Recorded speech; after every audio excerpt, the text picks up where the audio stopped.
Hello, my name's Bev and I'm the author of the book Please Eat, A Mother's Struggle to Free Her Teenage Son from Anorexia, which describes our family's battle with the deadly eating disorder, anorexia nervosa, which my teenage son Ben developed back in 2009 when he was just 15 years old.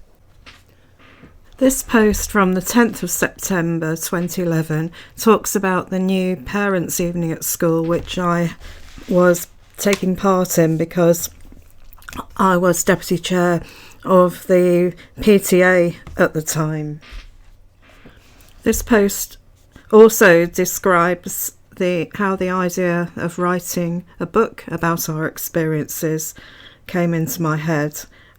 Plus, it all still continues to show how back in 2011 there was still a stigma about mental health conditions and about eating disorders, so much so that I felt it necessary to hide from most people what was going on in our family. And that is so very sad. These days, thank goodness, there is so much less stigma, and I no way would I hide it from people these days. But back then there was this awful stigma, which was terrible because you had to pretend everything was okay when it definitely wasn't okay.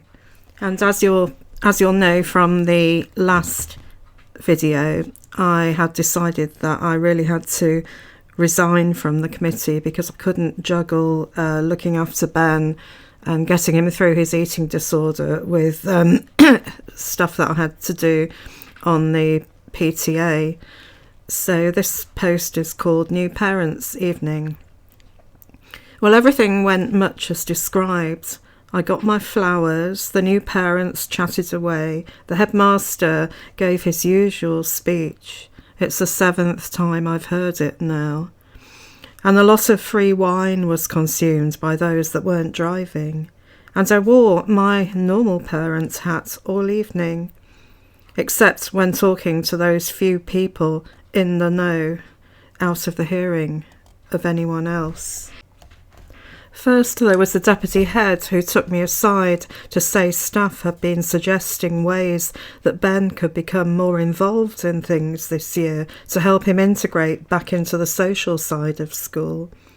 The music teacher wants him to audition for a lead role in the seniors' musical, and a teacher said Ben had been given the job of charity coordinator for his house.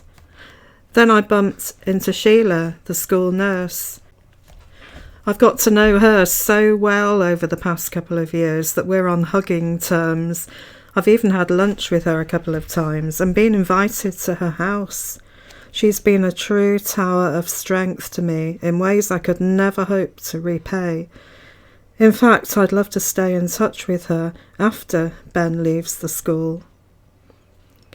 Any more thoughts on writing a book about your experiences with Ben? She asked. Actually, I'd forgotten about that, but it's another of the reasons I keep all the notes, forum threads, letters, emails and blog entries to do with the eating disorder. So in the future, I may be able to put it all together into something of use for other parents. And initially, it really was just this blog. Finally, I served out wine to the new parents next to another PTA member who has been great support, and she's the one that I spent ages on the phone to while sitting in Sainsbury's car park in tears the day before the 2009 Christmas fair. Not many other people know. To explain the reason why I've been keeping a relatively low profile for the last couple of years, the PTA chairman told the rest of the committee that I'd been ill. So last night everyone was commenting on how well I was looking compared to last year. In his speech, the headmaster said, "Over the next 7 years you will come to know each other very well, seeing the same faces at every parents' evening." True, I've seen the same faces at every parents' evening over the past 7 years.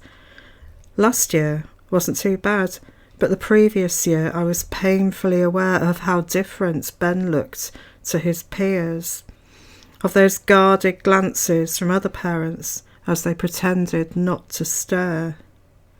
After all, they'd seen Ben over the years too. And back then, the transformation into the anorexic Ben was too dramatic to ignore. I was also painfully aware of how Ben kept close to us, ignoring his friends completely when, before the anorexia, he and his mates would go off somewhere to mess around before Mr. J marched in to tell them off. We haven't had a sixth form parents' evening this year yet.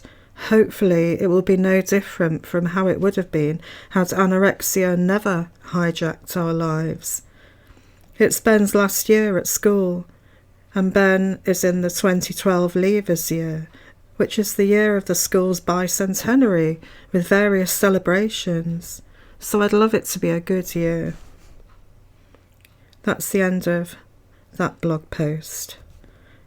Actually, just reading that, I noticed from what I was saying back then that I must have had a slight idea that I was wanting to write a book. It was just the school nurse really sowed the seed inside my head, and really I would say that she was the reason why I actually ended up writing my book.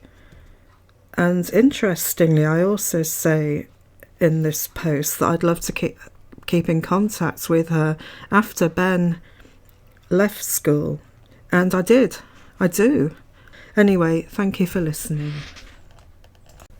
You'll find a link below to my blog, and you'll also find a link to my website where you can download free PDFs of my blog, and also a link to Amazon where you can buy a copy of my book.